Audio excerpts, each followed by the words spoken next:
가치 파악, 투자에 대한 의사결정 같이 해봤고요. 앞으로 여러분들이 투자하기 위해 해야 될 거에 대해서 좀 정리를 해드리려고 하는데, 일단은 그 선도지구에 대해서 좀 설명을 해드리려고 해요. 장모님, 저는요 선도지구 관심이 없어요, 솔직히. 그리고요 노후 신도시 이거 안 될 거라고 생각해요. 그래서 전 별로 관심이 없는데요. 그래도 여러분들이 내가 만약에 신도시를 투자처로 본다라고 하면은 어떤 일이 벌어질 수 있는지를 알고 계셔야 돼요. 그래서 그런 일들 때문에 이 시장이 이렇게 움직이는구나라는 거를 이해하고 있는 것과 아닌 것의 차이가 있거든요. 그래서 그 관점에서 제가 선도지구에 대해서 말씀을 드릴 거예요. 일단 이것은 노후계획도시 특별법에서부터 시작돼요. 일기 신도시 선도지구는 노후계획도시 특별법에서부터 시작이 되고, 이것은 윤석열 정부의 공약이었어요. 그래서 법을 일단은 내놓은 거예요. 그 법이 뭐냐면 노후계획도시를 정비를 하겠다라는 특별법을 내놨고요. 2023년 12월에 여기에 있는 노후계획도시는 뭐냐면 대규모 주택 공급 등을 목적으로 만든 택지 개발 사업에 의한 택지인데, 이게 20년 이상 경과해야 돼요. 그러니까 어디예요? 1기 신도시를 말하는 거죠. 20년 이상 경과해야 되니까. 그래서 노후계획도시란 이꼴 1기 신도시를 말한다. 네, 그러면은 정부가 왜 이것을 공약으로 걸었느냐? 3기 신도시는 내 건 아니고 뭔가 공급은 해야 되겠고, 그리고 이 낡은 데에 살고 있는 사람들의 아우성이 있고, 공급 물량은 없고, 전세나 온다고 사람들 난리칠 것 같고, 그리고 그럼 나는 민심을 잃을 것 같고, 그러니까 낡은 거를 빠르게 새 걸로 바꿔줄게 라는 공약이 나온 거예요. 공급 물량을 제공한다는 일환으로. 그래서 법 세부 사항이 뭐냐면은 특별 정비구역을 정하겠다라는 건데, 이 특별 정비구역이 뭐냐면 역세권을 철도역으로부터 반경 500m 이내에 포함된 지역으로 정의하고 고밀 복합 개발을 하겠다는 건데, 이 특별 정비구역을 어떻게 해석하시면 되냐면은 노후 신도시 이거를 이제 개선하는 과정에서 여기랑 가까운 단지들이 있을 거 아니에요. 그런 단지들이 더 이득인 거예요. 그런 단지들을 특별정비구역으로 지정을 하고 고밀도 복합 개발을 하겠다는 거예요. 그러니까 부천 신도시든 일산 신도시든 역세권인 단지들이 있고 아닌 단지들이 있겠죠. 그러면 본인들이 생각했을 때 우리 단지 역세권이네? 그럼 한번 해봐야지. 아니네? 우리 단지는 역세권이 아니네? 그럼 뭐 안 되잖아, 어차피. 왜? 일기 신도시가 용적률이 여러분 200%가 넘는 단지들이 되게 많아요. 근데 기본적으로 재건축을 한다라고 하면은 200% 미만이어야 사업성이 나오거든요. 근데 일기 신도시는 다 200%가 넘으니까 어차피 우리 재건축 안 되잖아. 그래서 다 리모델링으로 틀었던 거예요. 근데 갑자기 윤석열 정부에서 야, 재건축 해줄게. 이렇게 말하고 재건축 해줄게. 새 걸로 바꿔줄게. 그리고 있잖아, 우리가 특별 정비구역을 정할 건데 있잖아, 역세권은 500m 이내야. 이런 단지들을 우리가 좀 더 복합 개발할 거야. 더 좋게 개발해줄 거야. 그러니까 역세권인 단지들부터 움직이고 있는 거야, 지금. 네, 그리고 분당같이 막 대형 평형이 많아가지고 대지 지분 조금 높은 단지들, 이런 데들만 움직이고 있는 거, 사실. 네, 그렇게 여러분들 이해하시면 돼요. 그리고 여기서 보면은 안전진단을 면제해주는 거가 엄청난 특혜예요. 왜냐면은 이 정비 계획을 수립을 하고 그 다음에 안전진단을 통과하는 데까지가 3, 4년이 걸리거든요. 근데 여기에 지정이 되면은 면제해준다는 거예요. 노후계획도시 안전진단 대부분 면제를 해준다는 거예요. 그리고 용적률을 1.5배까지 상향을 시켜준다는 거예요. 만약에 지금 내가 20층짜리 건물이면은 30층 이상으로 지어도 된다는 거예요. 네, 그걸 풀어주겠다는 거예요. 그러니까 우리 용적률 되게 높아가지고 재건축 안 될 줄 알았는데 이 계획법에 따르면 우리도 되네, 우리도 희망을 가져보겠네라고 지금 일기 신도시들이 막 들끓고 있는 겁니다. 네, 그런 상황이에요. 그래서 계획대로 차분히 와가지고 갑자기 대뜸 선도지구를 발표한 게 아니라 계획대로 5월에 선도지구 발표를 한 거예요. 이게 다 계획에 있었어요. 이 특별법에 5월에 발표하겠습니다. 그래서 5월에 발표를 한 겁니다. 선도지구는 어떤 거냐면은 시범 성격을 띠는 사업지구로 가장 먼저 사업을 진행할 수 있다는 거고요. 새로운 공급의 일환으로 선도지구를 선정을 했어요. 그래서 이게 1기 신도시별로 선도지구의 세대수를 정해놨거든요. 그게 어느 정도냐면은 분당이 8,000가구, 일산이 6,000가구, 평촌이 4,000가구, 중동이 4,000가구, 3분이 4,000가구예요. 그러니까 지금 신도시 만들 때 계획했던 가구의 10%를 딱 정해놨어. 그래서 이거를 합치면은 26,000호 정도가 돼요. 선도지구로 26,000호를 공급을 하겠다는 거예요. 그리고 통합재건축을 하면은 여러분들한테 더 선도지구 선정되는데 이득입니다라고 하면서 통합재건축을 하라고 지금 독려를 하고 있는데, 통합재건축이 뭐냐면은 나 혼자 재건축을 하는 게 아니라 친구들을 모아가지고 재건축을 하는 거예요. 근데 여러분 재밌는 게, 제가 뒤에서 얘기할게, 재밌는 거. 근데 이게 통합재건축이 여러 단지가 모여서 재건축을 진행하고, 이거는 오세훈 시장이 이 신속통합기획 이걸 하면서 통합재건축 하면 좀 더 패스트트랙하게 해줄게, 그러니까 빨리 재건축 시켜줄게, 통합재건축 해. 근데 이제 사람들이 이런 생각이 있는 거죠. 야, 통합하면 재건축도 어렵잖아. 왜냐면 세대수가 더 많아지고 거기 주민들 이해관계가 엮이잖아. 그래서 막 이렇게 미심쩍어하는 어떤 여론들이 있었단 말이에요. 그러니까 선도지구 선정하는 데 가산점에 통합재건축을 넣은 거예요. 통합재건축을 하면은 가산 이거 더 점수 줄게, 빨리빨리 해, 빨리빨리 모아, 이렇게 돼요. 친구들 모아, 이렇게 된 거거든요. 근데 지금 통합재건축 하는 데 이슈는 뭐냐면은 이게 있는 거예요. 자, 보세요. 한 단지가 30평형 단일 평형이면 재건축이 훨씬 쉬워요. 왜냐면 나도 30평, 너도 30평, 니도 30평, 다 같은 평형에 살고 있잖아. 근데 그 단지가 나는 10평, 너는 20평, 그다음 쟤는 50평 이렇게 살고 있으면은 50평에 사는 사람들이 10평이랑 재산을 갈라야 되거든요. 재건축을 하면은. 네. 왜냐면 다 부시고 새로 짓는 거잖아요. 그리고 나는 조합원이 돼가지고 내가 어떤 층이나 어떤 평형에 당첨될지 모르잖아요. 그러니까 이게 뭔가 재산을 나눈다라는 생각을 갖는 거예요. 그래서 평형이 다양할수록 이게 이해관계가 너무 많이 엮여가지고 사실은 재건축 진행이 잘 안 돼요. 그리고 우리 단지는 용적률이 예를 들어서 170%예요. 그래서 우리는 대지 지분도 넓어요. 나는 혼자 진행하면 재건축 빨리 될 것 같은데 통합 재건축을 하는 내 친구 단지가 용적률이 210%인 거예요. 얘랑 같이 묶여가지고 내가 통합 재건축 할 필요가 있나? 나는 혼자 가도 그냥 할 수 있는데? 이렇게 생각하는 단지들도 있다는 거예요. 그래서 거주민의 평형 동층이 모두 다르고 단지마다 용적률 대지 지분이 다른 상황이어서 원래 통합 재건축이 잘 안 됐는데, 선도지구에 당첨이 되려면은 친구들을 많이 모으면 좋아 하니까 너도 나도 막 뭉치는 거예요. 왜냐면은 주민 동의율이 되게 중요하거든. 네. 그러니까 우리 이거 재건축 할래요. 그리고 친구들이랑 같이 할래요 하는 마음을 먹은 친구들이 많을수록 좋거든요. 이게 선도지구가. 그래서 머리를 썼다라는 생각이 저는 들더라고요. 그래서 이런 상황인데 정부에서 자 자문님 저 왜 이것까지 알아야 되는지 잘 모르겠어요. 이거 너무 깊어지는 거 아니에요? 이렇게 생각하실 수도 있는데 자 제가 이걸 말씀드리는 이유는 여러분들 헷갈리지 마세요. 왜냐면은 선도지구 때문에 지금 난리예요. 그리고 일기 신도시에 대한 선도지구 기대감으로 투자를 해야 되나 말아야 되나 이런 거를 고민하시는 분도 있기 때문에 제대로 알고 투자하자는 거예요. 그래서 한 번 더 들어가 볼게요. 더 구체적으로. 이게 뭐냐면은 정부에서 자 100점 만점인데 여러분들이 선도지구 선정되려면은 이 요건을 충족하면은 이 점수를 부여합니다라고 갈라놓은 기준이에요. 이게 표준 기준인데 제일 배점이 높은 거는 60점이고요. 이게 주민동의율이에요. 그래서 분당을 인정해 보면 여러분 팻말이 하나 서 있고요. 거기에 QR 코드가 크게 박혀 있어요. 동의 안 하면은 약간 이제 쓰레기같이 되는 약간 그런 식으로 거기에 QR을 찍으면 거기 동의하게끔 돼 있거든요. 그래서 주민동의율이 높으면 높을수록 95% 이상이면은 60점이에요. 이게 기준이에요. 그리고 정주 환경 개선의 시급성 이게 뭐냐면은 한 세대당 주차 대수가 적냐 많냐예요. 근데 보세요. 주차 대수가 많을수록 대형 평형의 가능성이 크고요. 주차 대수가 적을수록 소형 평형의 가능성이 크죠. 근데 사업성이 나오는 거는 대형 평형이란 말이에요. 그리고 분당은 대형 평형이 많아요. 그래서 자기들 불리하다는 거예요. 아니 주차 대수가 우리는 그래도 괜찮은데 그러면 나는 뭐 소형 평형이랑 섞여야 되나? 근데 그 소형 평형에는 집주인이 아니라 세입자분들이 살 가능성이 크거든요. 그러니까 이게 정주 환경 개선의 시급성이 분당 사람들은 우리한테는 불리하다. 근데 부천이나 삼본 사람들은 괜찮네. 왜 소형이 많으니까. 역세권 주변에. 그렇게 되는 거고요. 그 다음에 도시기능 활성화 필요성은 뭐냐면은 얼마나 이 재건축을 하는 데 있어서 공원이나 호수나 뭐 단지를 더 넓게 지어가지고 사람들이 더 오게 만들거나 도시 환경에 얼마나 기여하느냐가 10점이고요. 이게 단지별로 추진위원회에서 자율적으로 자기네들이 작성해서 내는 거예요. 예, 이거 정성평가고요. 그 다음에 여기가 보면은 통합정비 참여 주택 단지수가 있고 통합정비 참여 세대수가 있죠. 근데 단지수가 4개 단지 이상이면 만점이에요. 10점. 그래서 사람들이 통합재건축을 하려고 하는 거예요. 4개가 모여가지고.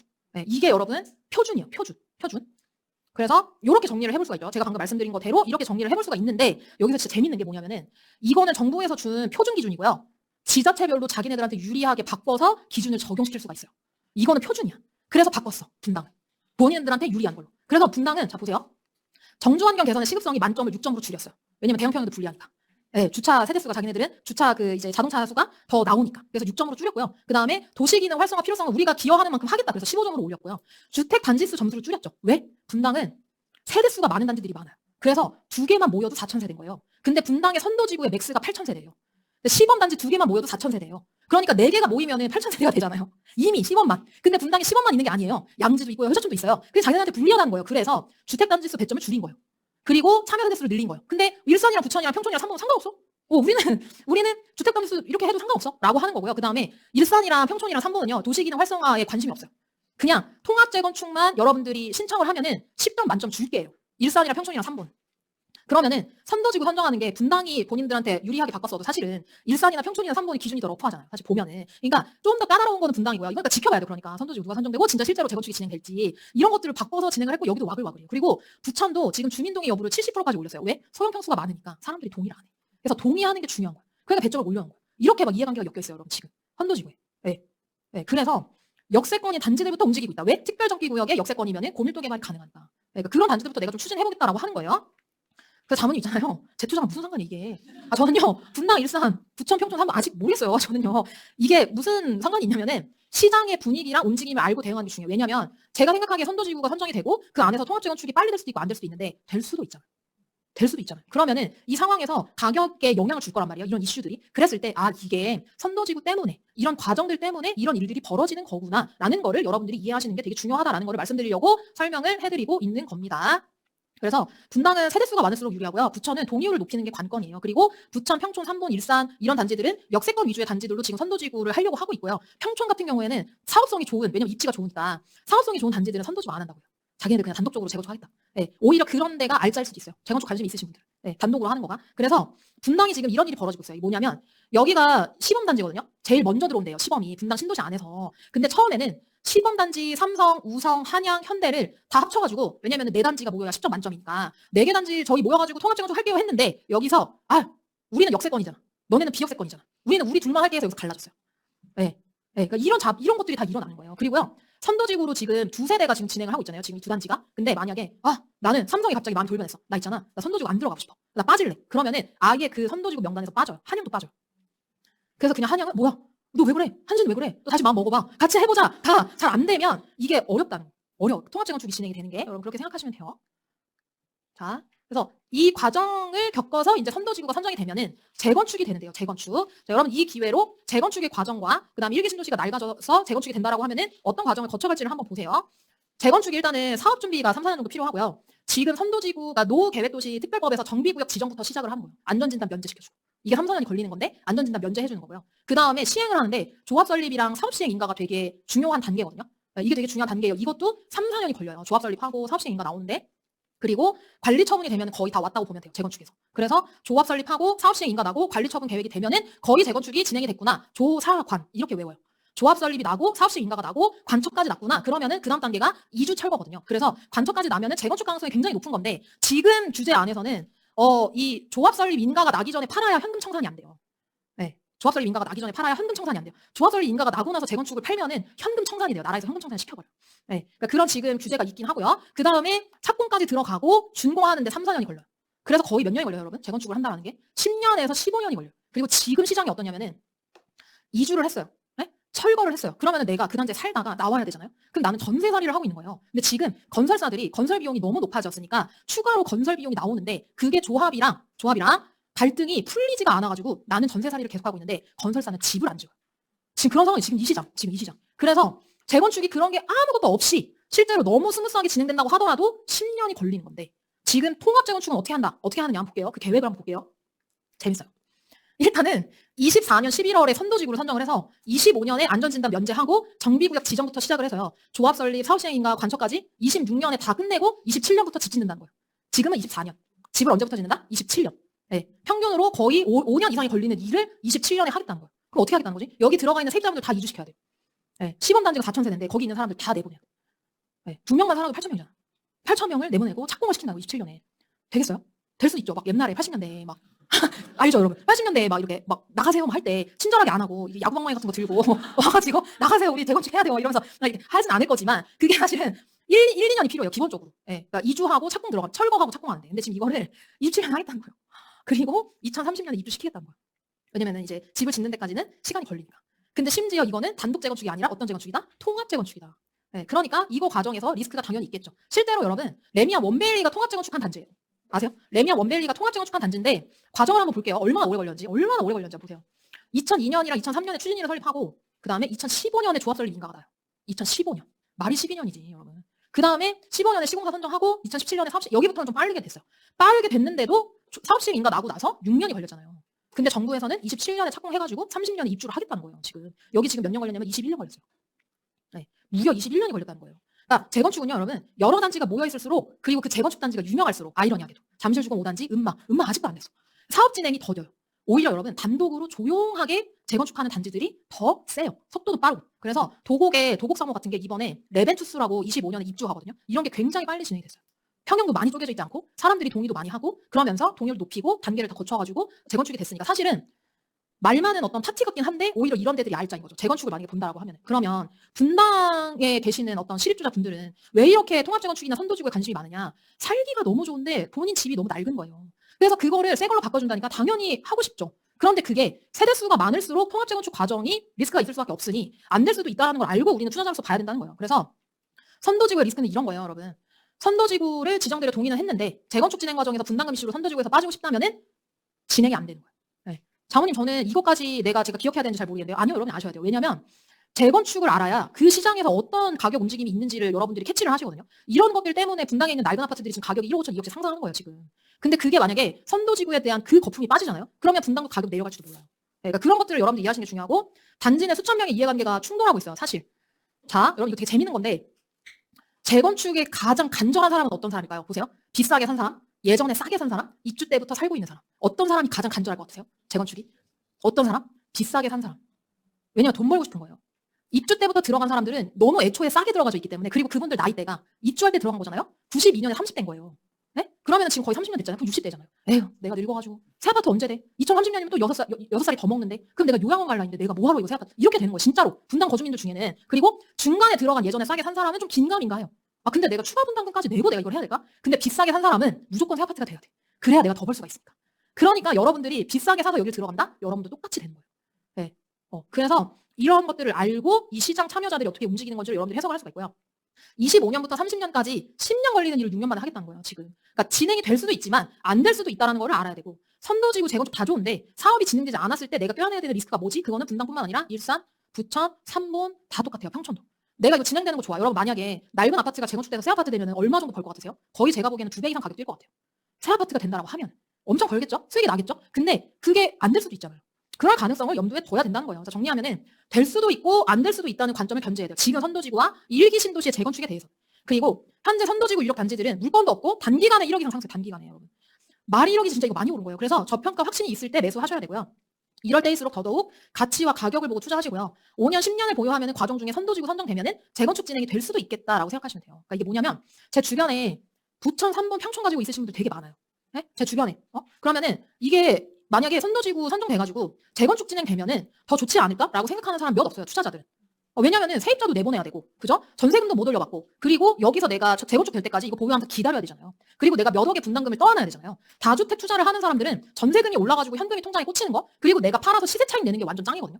네. 근데 그 관점에서 이게 엄청 메리트가 있지 않아요. 그러면은 우리는 어떻게 생각하냐면, 투자자들은 어떻게 생각하냐면, 야, 선도지구 선정돼가지고 재건축 바람 불어가지고 실거주자나 가수요들이 완전 붙을 때 팔자. 그러면 진짜 많이 벌 수 있을 것 같아라고 생각하는 거예요. 왜냐면 너무 우리한테 귀찮은 일이니까, 사실은. 투자자한테는. 그래서 내가 재건축에 관심이 있다라고 하시는 분들은 제가 말씀드린 부분을 생각하시면서 투자를 진행하시는 게 좋고, 내가 만약에 뭐 신도시에 투자를 해서 진짜 재수가 좋으면 이런 게 걸릴 수도 있잖아요. 네, 그러면은 막 사람들이 막 찾아와. 제발 팔아주세요. 제발 팔아주세요. 할 때, 알겠어. 알겠어. 이 가격이면 내가 팔게 하고 팍 팔고 우리는 수익을 남기는 거예요. 그러니까 그런 식으로 여러분 생각하시면 됩니다. 그래서 마지막으로 여러분 정리를 해볼게요. 자, 왜 이런 일들이 벌어지나? 각 사람들의 입장은 뭔가를 보면은 정부 입장에서는 공급 물량을 늘리지 않으면은 전세 많이 올 것 같으니까 낡은 아파트를 새 아파트로 바꿔주고 싶은 거예요. 이걸로 공급 물량을 내주고 싶은 거예요. 근데 정부가 통합재건축 하세요 했는데 사람들이 안 움직이니까 이거를 가점이나 배점으로 넣어버린 다음에 사람들이 알아서 주민동의를 해갖고 오게 만드는 거예요.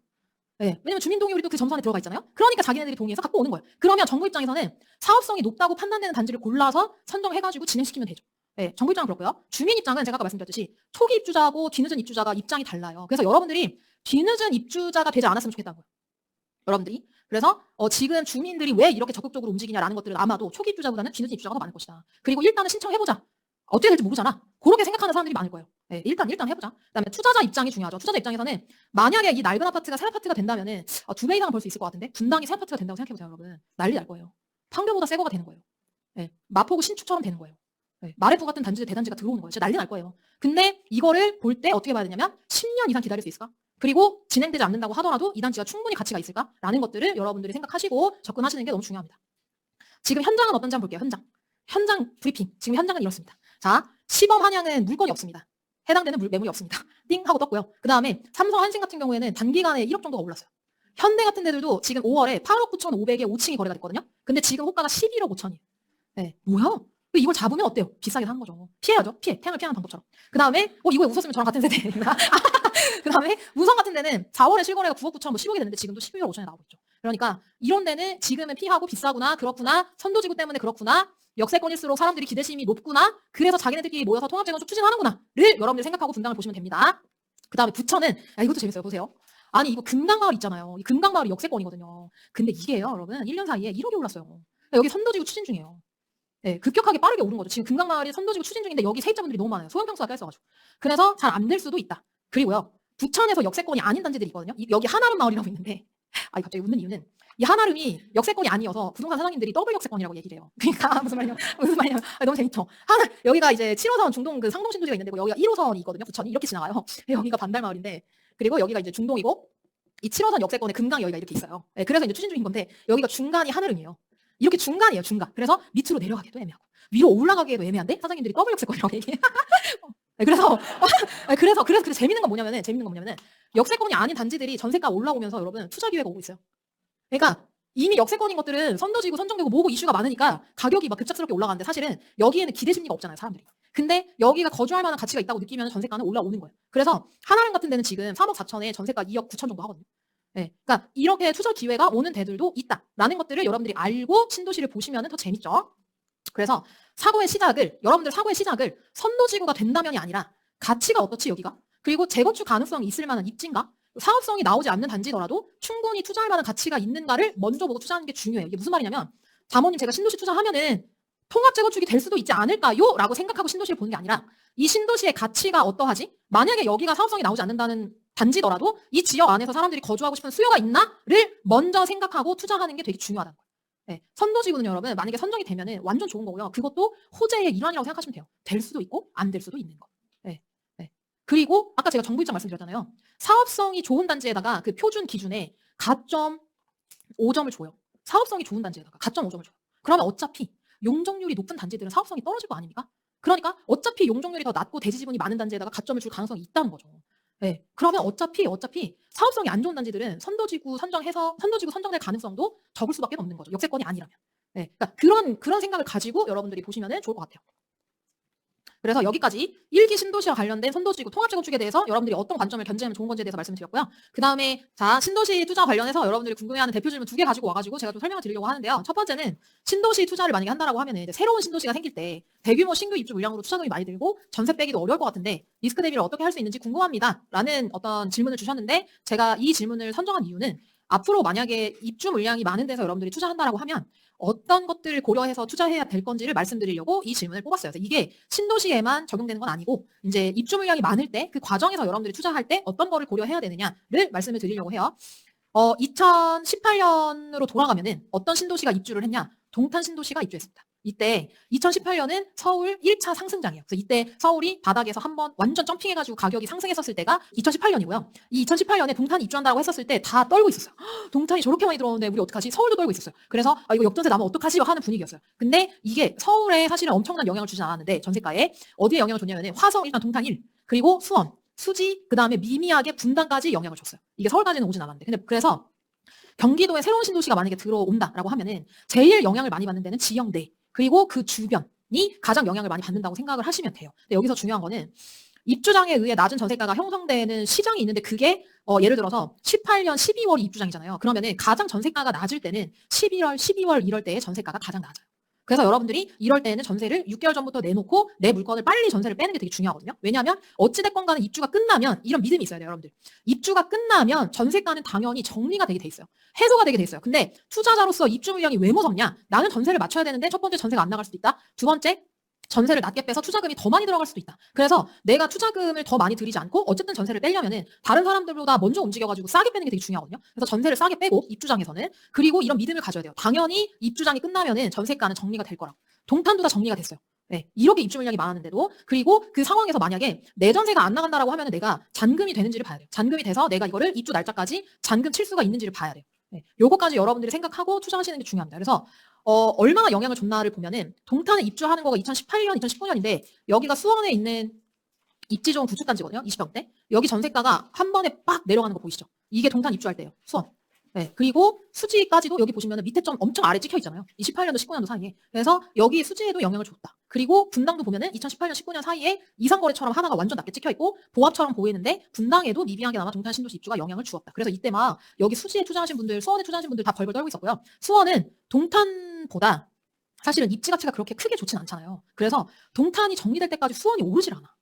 네. 동탄의 전세가 정리되고 매매가도 안정을 찾을 때까지도 수원이 정리가 안 됐었어요. 그래서 수원이 완전 동탄의 직격탄을 맞아가지고 2, 3년 동안 아예 맥을 못 쳤어요. 근데 수지는 동탄보다 입지가 좋으니까 전세가 정리가 되니까 수지는 그래도 매매가가 조금 더 상승하는 모습을 보였거든요. 근데 수원은 동탄보다 입지가 그렇게 더 완전 월등하게 뛰어나지 않다 보니까 여기서 완전 매매 전세가 죽쓰고 있었다는 거예요. 동탄 입주 때문에. 네, 그래서 내가 투자한 지역이 입주장인 지역과 얼마나 가깝냐 물리적으로. 그리고 내가 투자한 지역이 입주장이 있는 지역과 입지 가치적으로 얼마나 차이가 나냐에 따라서 내가 전세가를 예를 들어 나는 동탄 입주에 따라서 나는 1억 전세를 맞았는데 분당 물건 가지고 있는 사람들은 5천이면 끝나는 거예요. 그러니까 그런 식으로 영향을 준다라고 여러분 생각을 하시면 됩니다. 그래서 입주장 투자할 때 가장 중요한 거는 전세를 뺄 수 있느냐가 가장 중요해요. 전세를 빼는 게 중요해요. 그리고 못 뺄 경우에 잔금이 가능한가예요. 그래서 분양 가격이 이런 경우가 있죠. 이제 새로 신도시가 생긴다면 누군가는 분양을 한번 해보고 싶을 거 아니에요, 그죠? 신청을 해보고 싶을 거 아니에요, 청약이나 이런 것들을. 이런 거를 해서 당첨이 되면 여기가 진짜 가격이 싸다라고 한다면은 여러분들이 청약을 진행하되 그것을 마무리할 때까지 기회비용을 생각해 보셔야 돼요. 이게 무슨 말이냐면 내가 예를 들어 2020년도에 검단 신도시 청약을 했어요. 근데 이게 입주가 2025년인 거예요. 네? 입주가 검단 신도시 입주가.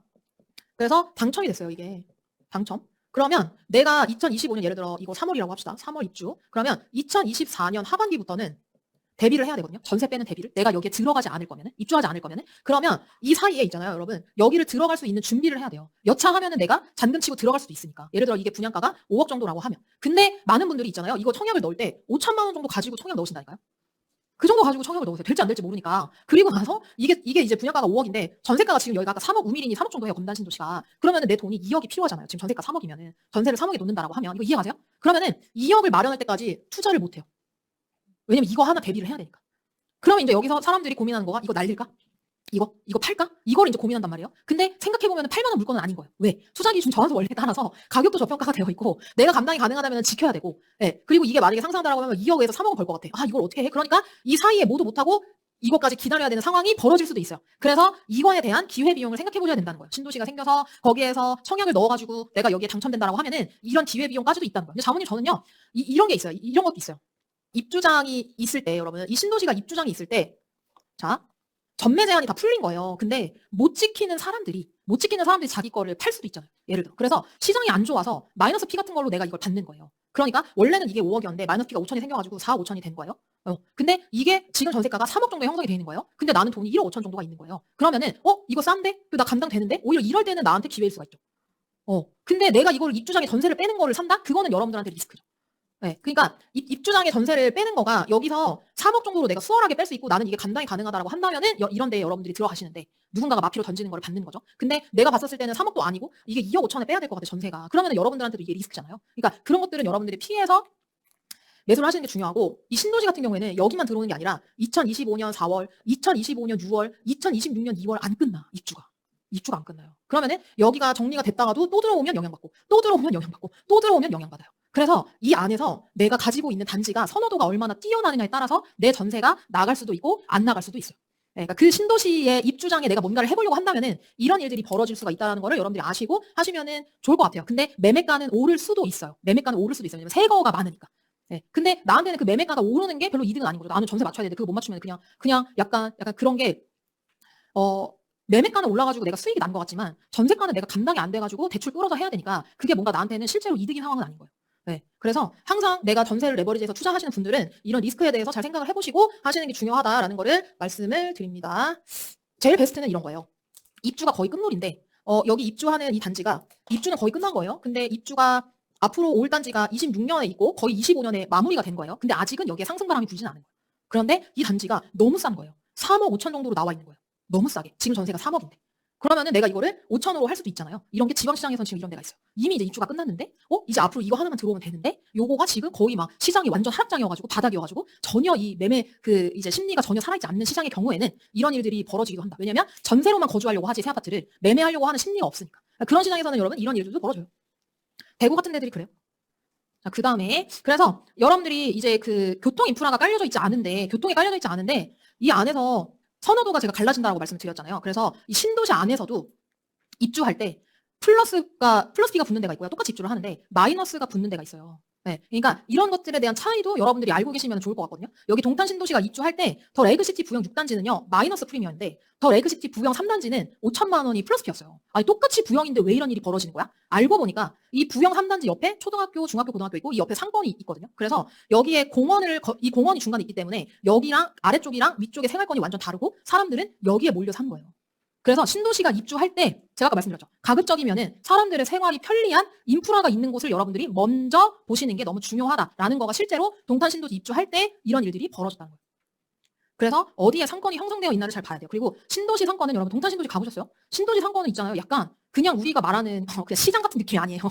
거기가 상권이 2, 3층으로 돼 있잖아요. 2, 3층. 그래서 1층에는 약간 광장처럼 이렇게 여기서 테라스 같은 거 막 이렇게 있고 여기 엄마들 이렇게 앉아 있고 여기에 이렇게 디귿자로 해가지고 상권이 형성돼 있단 말이에요. 이런 신도시들은. 그래서 여기에 막 2층, 3층 되고 여기 레스토랑 있고 막 이렇게 돼 있잖아요. 그러니까 이런 상권이 가까이 있느냐 없느냐에 따라서 차이가 많이 난다. 똑같은 브랜드여도 구형이어도 그거를 여러분들이 체크하시면 좋을 것 같아요. 그래서 외곽 신도시 신생일수록 신도시내 생활권 인프라가 형성되어 있는 곳이냐 아니냐가 가격 형성에 많은 영향을 끼치고요.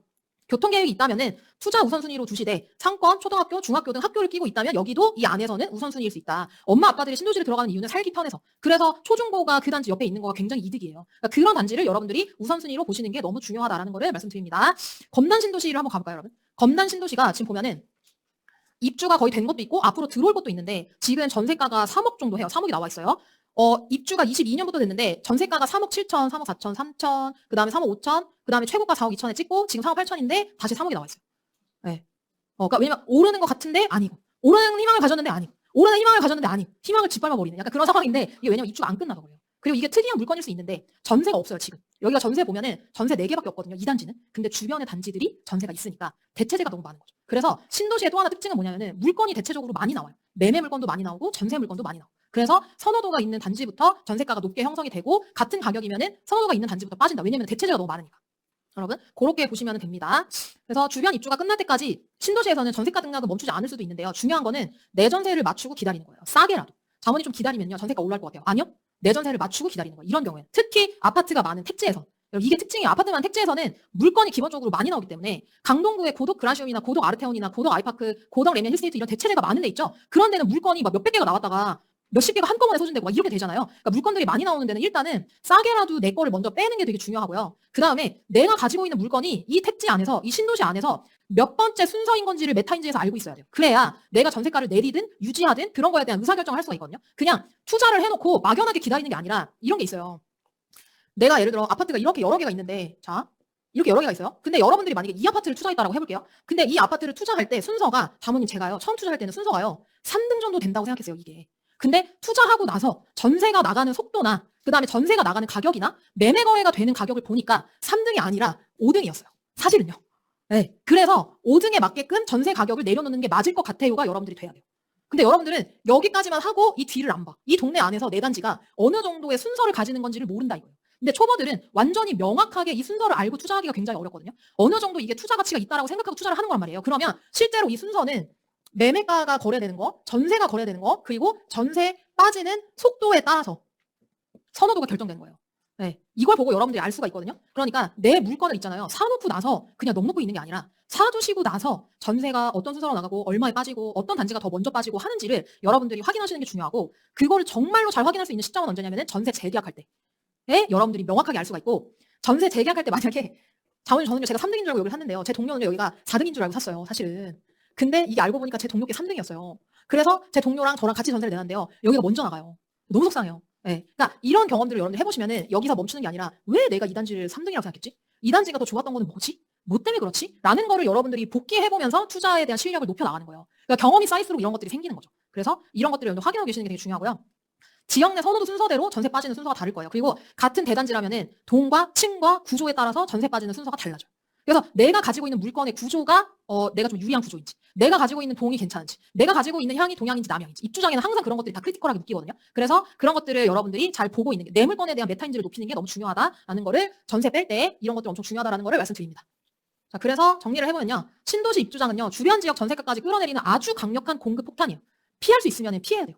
근데 내가 이거를 버틸 수 있다라고 한다면 들어가는 거죠. 버틸 수 있다면. 하지만 현재 3기 신도시의 진행 사항은 빠르지 않고, 실제로 2기의 운정 신도시도 건설사가 사전 총회 포기했어요. 못하겠다고. 2기도 잘 안 되고 있는데 3기 어쩔까? 수도권 내 공급이 없는 상황이기 때문에 1기 신도시 선도지구 같은 것들을 만들고 있는 거예요. 그럼 만약에 1기 신도시가 진짜 정말로 빨리 진행이 돼가지고 2030년에 입주를 한다고 생각해볼게요. 근데 그게 8,000세대 정도 되는 거예요. 그러면은 분당에 8,000세대 입주하는데 내가 주변에 물건 가지고 있다. 그럼 당연히 피할 수 있으면 피해야 되는 그 입주장. 네, 영향을 엄청 줄 거예요. 그래서 이런 입주장 속에서도 내가 어떤 단지를 갖고 있는 게 중요하냐, 인프라를 더 갖추고 있는 단지, 교통 인프라를 더 갖추고 있는 신도시를 우선으로 해서 투자 우선순위를 정하는 게 너무 중요하다라는 거를 말씀드립니다. 그 다음에 두 번째 질문이요. 1, 2기 신도시는 안정된 주거 환경이 갖춰져 있지만 상대적으로 연식이 오래된 단지들이 많습니다. 강의를 듣다 보면 이제는 서울 수도권에서도 연식의 중요성이 커졌다고 하는데, 신도시에 투자할 때 90년대 구축 투자를 어떤 관점에서 접근하고 투자 판단해야 할지 궁금합니다. 또한 신축이기는 하나 외곽에 쭉 떨어져 있는 단지에 대해서도 어떻게 투자 판단해야 할지 궁금합니다. 제가 이것은 5시간 내내 말씀드렸는데 이거를 제가 말씀을 드려도 한 번 더 정리를 해야 될 필요가 있다고 생각했어요. 왜냐면 이게 여러분들의 강력한 페인포인트라고 생각하니까 저는. 그래서 결국에 중요한 건 뭐냐면요, 이거예요. 이 단지가 남들도 가지고 싶으면서 거주하고 싶은 단지냐 아니냐가 중요한 거예요. 서울에서도 여러분 구축 투자 할 수 있어요. 근데 연식이 좋은 게 기회가 있었기 때문에 연식부터 보라고 한 거예요. 근데 지금 서울에 연식이 좋은 게 날아갔잖아요. 그러니까 당연히 서울 구축 보셔야죠.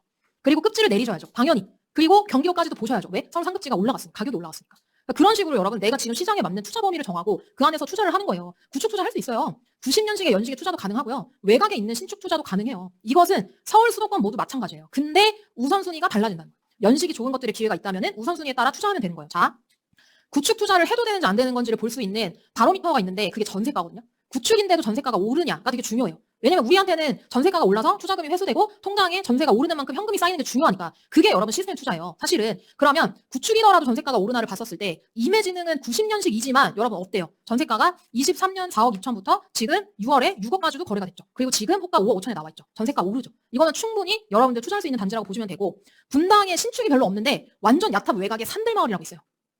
이런 단지 있는 거 아셨어요? 여러분? 산들마을? 2015년식인데 이게 전세가가 임해진흥이 더 입지가 좋은데도 여기가 좀 외곽이거든요. 바깥에 있는데 전세가가 5억 8천 정도 하는 거예요. 전세가가 더 세죠. 왜? 연식이 더 좋으니까.